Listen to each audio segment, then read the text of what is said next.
तो देखिए next question, अब हम आते हैं एक्सरसाइज पे आपकी 1.2 पे। सबसे पहला सवाल आपका है जो क्या है कि सिद्ध कीजिए कि एक रूट 5 जो है वो एक अपरिमेय संख्या है। तो ये सेम बिल्कुल आपका एग्जांपल नंबर जो आपका 9 था यानी कि रूट 3 वाला, सेम बिल्कुल उसी पैटर्न पर होना है इसको।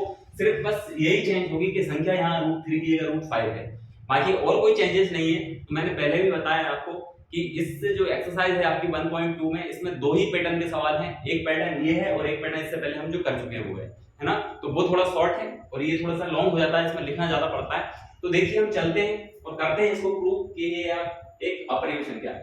तो मैंने बताया कि क्या मान लेते हैं पहले, माना रूट 5 एक अपरिमेय संख्या है, परिमेय संख्या है, इसके अपोजिट मानते हैं जो भी है। जब हम प्रूव करना, माना रूट 5 एक परिमेय संख्या है। जब आपको पता है कि रूट 5 जो है वो एक अपरिमेय परिमेय संख्या है, तो क्या उससे पी वाई क्यू की फॉर्म में भी लिख सकते हैं हम, 5 बराबर पी अपॉन क्यू। जब पी वाई क्यू की फॉर्म में लिखते हैं तो आपको ये चीज पता होना चाहिए कि जब भी कोई परिमेय संख्या को हम पी वाई क्यू की फॉर्म में अगर लिख रहे हैं तो ये इसका मतलब क्या है, वो एक परिमेय संख्या है।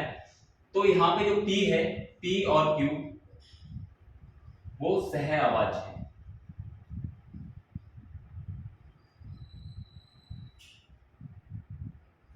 सहअभाज्य।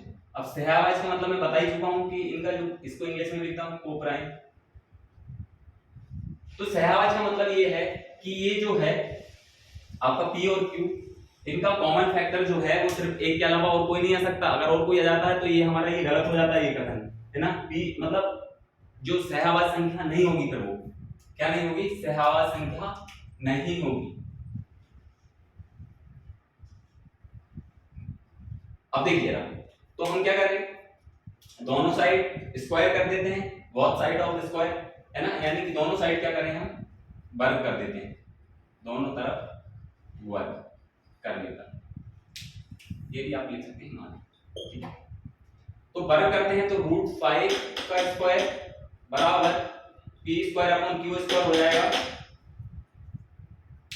तो पी अपॉन क्यू स्क्वायर हो जाएगा तो क्या हो जाएगा कि ये रूट 5 से रूट 2 कट जाएगा, तो यहाँ क्या बचेगा, सिर्फ 5 बराबर P square upon Q square. और जब P square upon Q square बचेगा, ये तो कट गया, सॉरी ये तो रूट कट गया, यहाँ 5 बचा। अब यहाँ से क्यू का मान निकाल सकते हैं, तो क्या हो जाएगा, क्यू स्क्वायर बराबर पी स्क्वायर अपॉन 5, ये हो जाएगा। इसको हम समीकरण 1 मान सकते हैं। अब यहाँ से आप क्या लिखेंगे, देखिए जरा,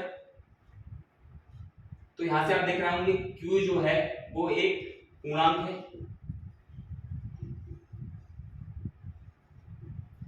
जब Q एक पूर्णांक है तो Q स्क्वायर भी क्या होगा, एक पूर्णांक होगा।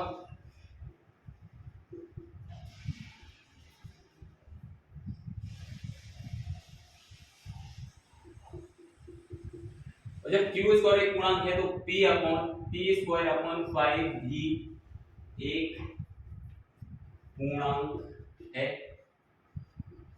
है ना। तो ये भी क्या है, एक पूर्णांक है। अब चलते हैं हम प्रमेय जो हमने पढ़ रखी है 1.3 क्या कहती है कि अगर जो है 5 जो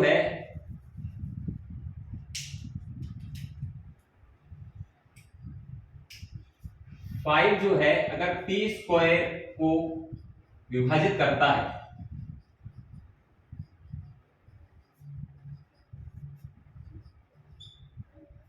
फाइव जो है पी स्क्वायर को अगर विभाजित करता है तो जो है वो 5 पी को भी विभाजित करेगा।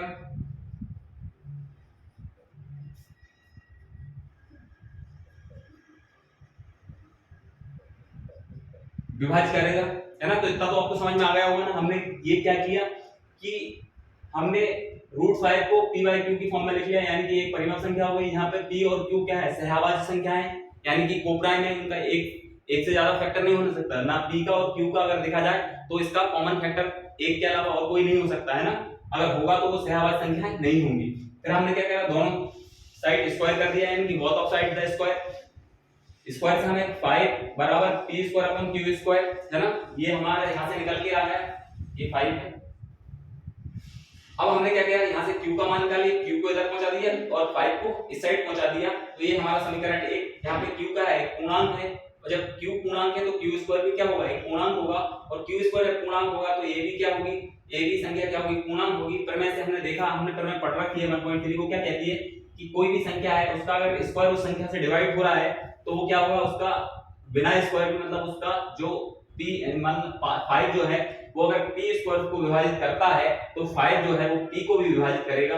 ये हमने सीख लिया। और एक बार और बता दूं मैं, इसी जैसे एग्जांपल 4, जैसे आपको अगर देखा जाए तो 5 जो है, अगर 5 का स्क्वायर 5 से विभाजित होगा तो 5 संख्या भी 5 से क्या होगी, विभाजित होगी। ये सिर्फ ये प्रमेय का कहना है बस, और कुछ नहीं। तो हम क्या करें, यहाँ से हम देखें जब क्या होगा या फिर, तो सॉरी जो p है उसको 5 भी विभाजित करेगा ये। तो जब इंटीजर नंबर है यानी कि पूर्णांक है, तो हमें पता है जब 5 इसको डिवाइड करेगा तो जो संख्या आएगी यानी कि जो हमारा रिजल्ट आएगा वो भी क्या आएगा, एक पूर्णांक के रूप में आएगा। तो हम मान सकते हैं यहाँ पे k1 क्या है, एक पूर्णांक है, पूर्णांक ही आएगा। ठीक है, तो यहाँ से हम p का मान निकाल सकते हैं, p बराबर 5k1। तो ये हमारा समीकरण 2। ठीक है, अब इसकी वैल्यू हम समीकरण 1 में रख सकते हैं क्या, तो आप लिख सकते हैं यहाँ पे p का मान समीकरण 1 में रखने पर रख दें तो ये समीकरण 1 है। यहां से देखिए जरा, q स्क्वायर बराबर p स्क्वायर मतलब 5k1 का स्क्वायर, और नीचे क्या आ जाएगा आपका 5। इसको सॉल्व करें तो ये क्या हो जाएगा, q स्क्वायर बराबर 25k1 का स्क्वायर अपॉन 5 से 5 कैंसिल हो जाएगा, तो यहाँ पे q स्क्वायर क्या आ जाएगा, ये आपका आ जाएगा 5k1 का स्क्वायर। ठीक है, 5k1 का स्क्वायर। अब यहां से हम क्या करेंगे,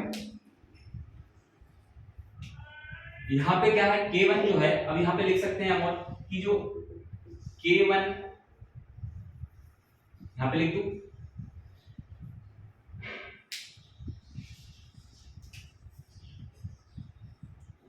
k1 एक पूर्णांक है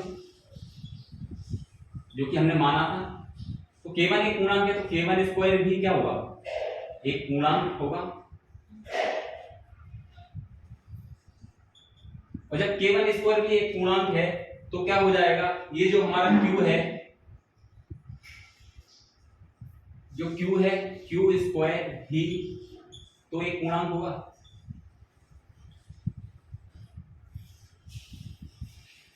एक पूर्णांक है, पूर्णांक होगा। ठीक है, तो इतना आप स्क्रीनशॉट ले सकते हैं, फिर इसको मिटा के और करते हैं। ठीक है, स्क्रीनशॉट ले लिया, इसका देखिए जरा।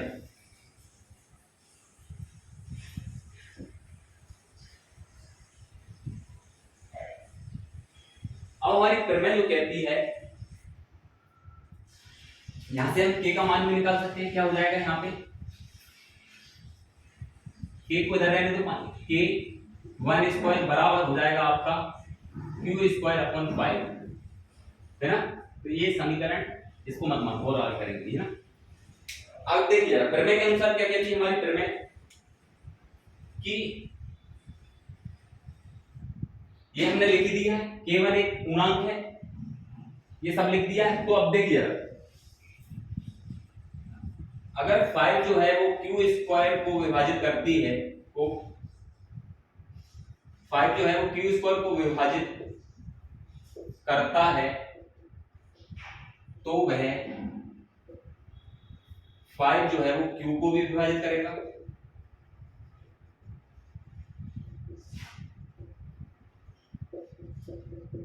है ना, q को भी विभाजित करेगा। तो देखिए जरा k1 स्क्वायर बराबर क्या हो जाएगा आपका q अपॉन 5, नहीं जब ये विभाजित करेगा तो क्या हो जाएगा, q अपॉन 5 हो जाएगा। तो एक और मान लिया k2, मान लिया की बार k2 यहाँ क्या है, एक पूर्णांक है। और देखिए जरा यहां से q का मान निकाल ले तो क्या हो जाएगा, q बराबर 5k 2, जो कि हमारा समीकरण क्या हो जाएगा 4। इसको हम 3 मान सकते हैं। ठीक है, अब देखिए यार यहां से एक चीज स्पष्ट हो जाती है। आप समीकरण 2 देख पा रहे हैं और समीकरण 4, समीकरण 2 और 4 से ये चीज स्पष्ट हो जाती है कि भैया जो P और Q का जो मान, मतलब P और जो Q का जो कॉमन फैक्टर है वो 5 है। देखिए ना भाई, समीकरण 1 क्या है हमारा, समीकरण 1 जो है वो क्या है हमारा, P बराबर 5k1² और जो 5k1 स्क्वायर k1, ठीक है। और जो समीकरण 1 ये और ये क्या है, 4, 2 ये है और 1 ये है, तो ये दोनों क्या कह रहा है, ये P और Q यानी इन दोनों में कॉमन फैक्टर क्या निकल के आ रहा है, 5 जो है वो दोनों का कॉमन फैक्टर निकल के आ रहा है। तो अतः जो हमारा जो पूर्व जो कथन है उसमें तो विरोधाभास उत्पन्न हो गया। क्यों हो गया, क्योंकि हमने क्या कहा, यहाँ ये कहा है कि P और जो Q है वो सहभाज्य है यानी को प्राइम नंबर है। तो जब ये को प्राइम है तो इनका तो एक से ज्यादा कोई फैक्टर होना नहीं चाहिए, वन से ज्यादा कोई उभयनिष्ठ गुणनखंड होना नहीं चाहिए। अगर होता है तो हमारा जो पूर्व माना हुआ कथन है उसमें विरोधाभास उत्पन्न हो जाता है, और विरोधाभास उत्पन्न होने के कारण हमारी जो पूर्व में की गई कल्पना वो गलत हो जाती है, और कल्पना गलत हो जाती है तो जो संख्या है रूट 5 वो एक परिमेय संख्या नहीं है, और जब एक वो परिमेय संख्या नहीं है तो वो क्या है, एक अपरिमेय संख्या है। ये हमें सब लिखना पड़ेगा, है ना। तो हम लिख देते हैं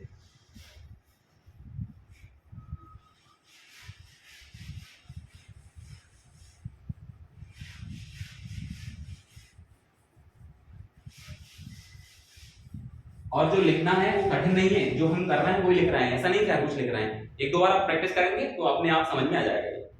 अब देखिए जरा लिखते हैं,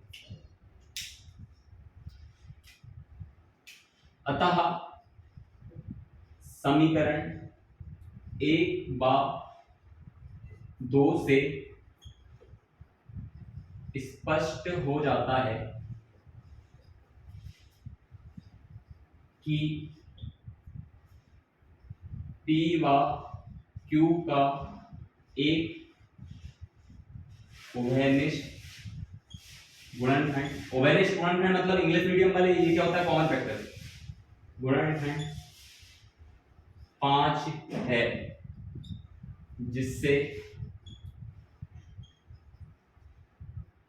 जिससे हमारा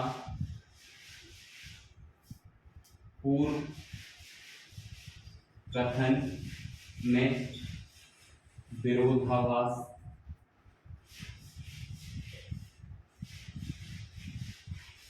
उत्पन्न हो जाता है, हो जाता है।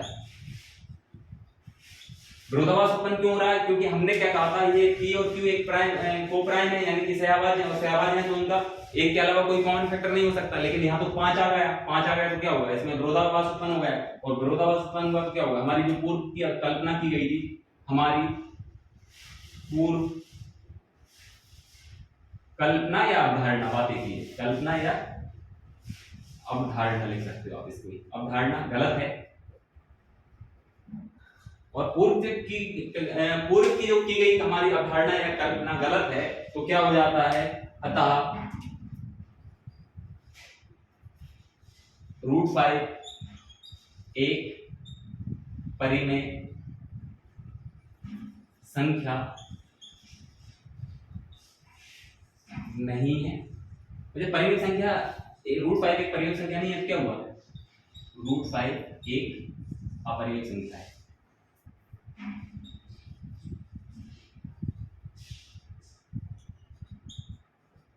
ठीक है, तो ये हमारा सवाल कंप्लीट हुआ पूरा। इतना आपको लिखना पड़ेगा, घबराए ना, एक दो बार प्रैक्टिस करेंगे तो समझ में आ जाएगा, और इतना आप लिखेंगे तो कोई भी आपका एक भी नंबर नहीं काट सकता। बड़े इंपॉर्टेंट सवाल है ना, तो एक दो बार आप प्रैक्टिस करेंगे तो आ जाएगा। आई होप आपको ये वीडियो समझ में आई होगी। मिलते हैं अगले लेक्चर में, तब तक के लिए जय हिंद, जय भारत, नमस्कार।